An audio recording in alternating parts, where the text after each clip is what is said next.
નમસ્કાર, સમાચારોમાં હું છું આપની સાથે હિરલ મહેતા। મહત્વના સમાચાર અમદાવાદના બાકરોલમાંથી સામે આવી રહ્યા છે કે જ્યાં અચાનક પાણીનો પ્રવાહ વધતા 25 માણસો ફસાયા હતા।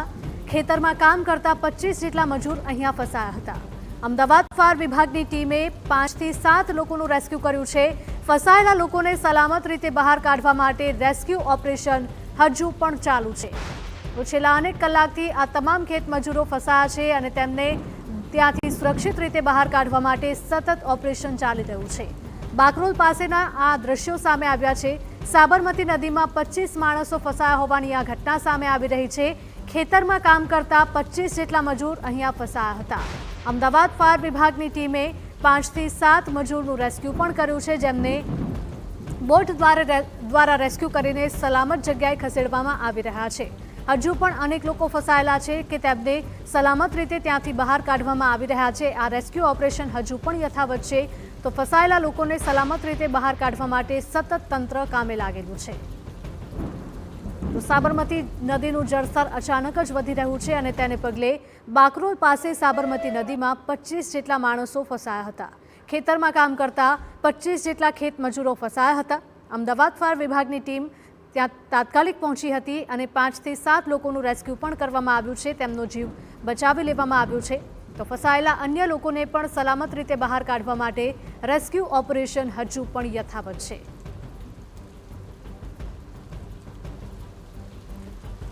તો અહીંયા જોઈ શકાય છે કે નદીમાં પણ અનેક વનસ્પતિઓ ઉગી નીકળી છે, તેના કારણે રેસ્ક્યુ ઓપરેશનમાં થોડી ઘણી મુશ્કેલીનો સામનો પણ કરવાનો વારો આવ્યો છે।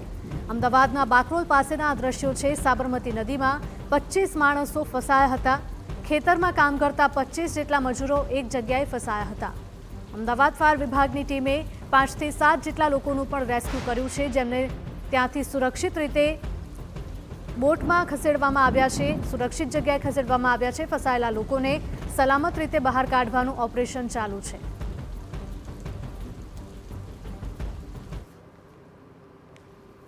ફાયર ઓફિસર મનુભાઈ આપણી સાથે જોડાઈ ગયા છે। સર, જે પ્રકારના આ દ્રશ્યો સામે આવી રહ્યા છે, એક સાથે 25 જેટલા લોકો ફસાયેલા છે, કઈ રીતે આપની ટીમ દ્વારા રેસ્ક્યુ કરવામાં આવી રહ્યું છે? આપણે બાકરોલ ગામની થી 1 કિલોમીટર આગળ સાબરમતી નદી જે નીકળે છે એમાં લગભગ 30 થી 35 માણસો ફસાયેલા છે। સાબરમતી ની ઉપર રેલવેનો ઓવરબ્રિજ બને છે। હવે તેમાં કઈ મજૂરો કામ કરતા હતા, શ્રમિકો બધા ઝારખંડ, યુપી, બિહાર, અલગ અલગ સ્ટેટના। હવે અચાનક પાણીનો પ્રવાહ વધી જવાથી માણસો ફસાયેલ છે। તો ફાયર બ્રિગેડની મદદ દ્વારા ફાયર રેસ્ક્યુ બોટને ઇમરજન્સી ટેન્ડર અને સ્ટાફ સાથે કામગીરી ચાલુ છે। 5 માણસોને અત્યારે બચાવી લીધા છે, લગભગ 10 ને બચાવ્યા છે, 30 જેવા બાકી છે। રેસ્ક્યુ કામગીરી ચાલુ છે, સહી સલામત ત્યાં કાઢી નાખવામાં આવશે। તમને ક્યારે જાણ થઈ હતી કે આ લોકો ફસાયા છે તેમ? અમને મેડમ ટાઈમ તો અભી ખ્યાલ નથી કેટલા વાગ્યાનો ટાઈમ છે, પણ અમને કોલ મળ્યો ને તરત અમે નીકળી ગયા છીએ જી, અને આવીને તરત અમે કામગીરી ચાલુ કરી દીધી છે। જી, અને અત્યાર સુધી હજી કેટલા લોકો ત્યાં ફસાયેલા છે અને કેટલા સમય સુધીમાં તેમને બહાર કાઢવામાં આવશે? 20-25 ની આસપાસ માણસો ફસાયેલા છે। બિલકુલ, માહિતી બદલ આપનો આભાર। તો આ તમામ ખેત મજૂરોને બચાવવા માટે ફાયર વિભાગ દ્વારા સતત ઓપરેશન ચાલી રહ્યું છે અને તેમને સુરક્ષિત જગ્યાએ ખસેડવામાં આવી રહ્યા છે। બાકરોલ પાસેની આ ઘટના છે કે જ્યાં સાબરમતી નદીમાં અચાનક પાણીનો પ્રવાહ વધતા 25 માણસો એક જગ્યાએ ફસાયા હતા। ખેતરમાં કામ કરતા 30 થી પણ વધારે જેટલા મજૂરો અહીંયા ફસાયા હતા। અમદાવાદ ફાયર વિભાગની ટીમે 5 થી 7 લોકોનું રેસ્ક્યુ પણ કર્યું છે। ફસાયેલા લોકોને સલામત રીતે બહાર કાઢવા માટે રેસ્ક્યુ હજુ પણ ચાલુ છે। તો બને તેટલી ઝડપથી આ તમામ લોકોનું રેસ્ક્યુ કરવામાં આવશે અને તમામને સુરક્ષિત રીતે રેસ્ક્યુ કરીને એક સુરક્ષિત જગ્યાએ ખસેડવામાં આવશે તેવું કહેવામાં આવી રહ્યું છે। સંવાદદાતા સચિન પાટીલ પણ જોડાઈ ગયા છે વધુ અપડેટ સાથે। સચિન, જણાવશો કે બાકરોલ પાસે સાબરમતી નદીમાં 25 થી 30 જેટલા ખેત મજૂરો ફસાયા હતા। અત્યાર સુધીમાં કેટલા લોકોનું રેસ્ક્યુ કરવામાં સફળતા મળી છે?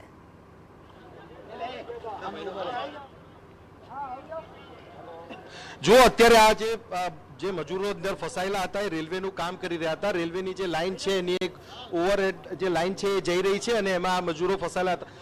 आप कितनी देर से फंसे हुए थे? कितने लोग अभी अंदर हैं? हम लोग अंदर सवेरे से फंसे हैं, अभी 20-22 आदमी फिर मजदूर अंदर है। तो कैसे फंस गए? आपको पता नहीं चला? आपके किसी बताया नहीं? किसी ने नहीं पता नहीं चला, हम लोग को उतना मालूम नहीं था। क्या काम कर रहे थे आप? रेलवे में काम कर रहे थे।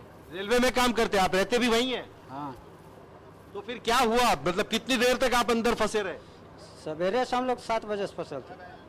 अच्छा, आप लोग, दूसरे लोग कौन कौन और कैसे फंसे हुए वहां से? पानी वानी जो रिस्क है क्या वहाँ पे? बहुत सारा रिस्क है। रिक्स है बहुत सर, बहुत जोर से पानी आ रहा है, इधर बाढ़ चल रहा है। तो कैसे बचाया आपको, कैसे बाहर लाए फायर ब्रिगेड वाले? ये क्या बोले ना, हवाई जहाज। अरे हम भी नहीं जानते हैं ना, बोट से आए, बोट से। અચ્છા, કઈ રીતની કામગીરી છે એ કરવામાં આવી રહી છે અને જે સ્થિતિ છે એ સ્થિતિ અત્યારે કેવી છે, કેટલા લોકો અંદર છે? આજે બાકરોલ ગામની આજુબાજુમાં 1 કિલોમીટર દૂર સાબરમતી નદી કિનારે આવેલી છે. એમાં રેલવેનું ઓવરબ્રિજનું કામ ચાલુ હતું અને અચાનક પાણીનો પ્રવાહ વધી જવાથી ઝારખંડ, બિહારના, ઓડિશાના એવા બધા શ્રમિકો કામ કરતા હતા.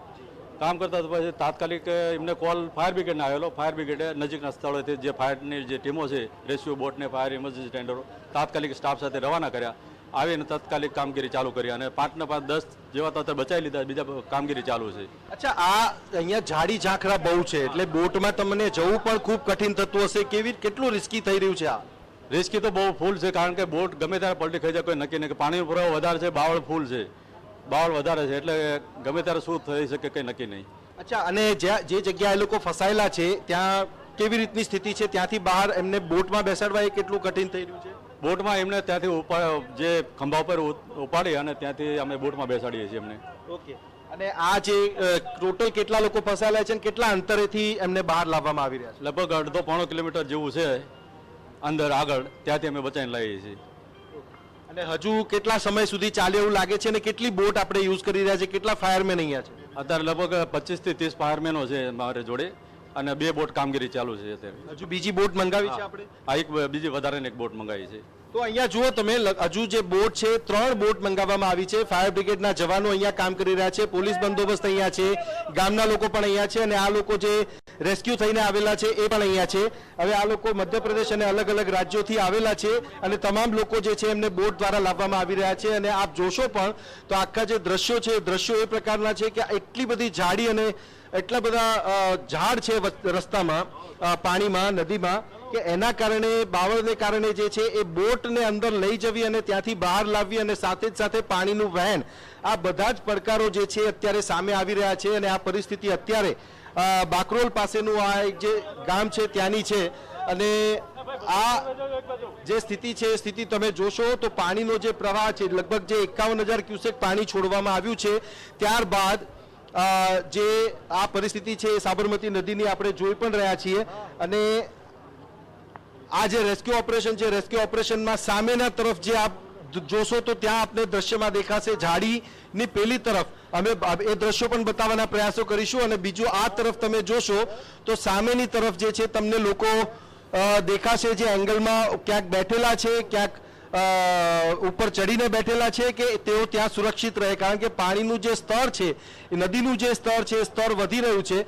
અને એ જે દ્રશ્યો છે, દ્રશ્યો પણ અમે તમને બતાવવાનો પ્રયાસ કરીશું. અહીંયાથી અંતર લાંબુ છે, લગભગ 1.5 કિલોમીટર જેટલું, એટલે એ ડિસ્ટન્સ સુધી પહોંચવું પણ ફાયર બ્રિગેડ માટે પડકારજનક છે. અને આ રેસ્ક્યુ ઓપરેશન છે છેલ્લા કેટલાક સમયથી ચાલી પણ રહ્યું છે અને હજી પણ આ રેસ્ક્યુ ઓપરેશન છે ચાલશે. અને આપ પાણીનો પ્રવાહ પણ જોશો કે આ પ્રવાહ ખૂબ મોટો પડકાર છે. અને આ જે રેસ્ક્યુ ઓપરેશન છે એમાં હજુ 10 લોકોને બહાર કાઢવામાં આવ્યા છે અને હજી પણ લગભગ 30-35 જેટલા જે મજૂરો છે, મજૂરો અત્યારે અંદર છે.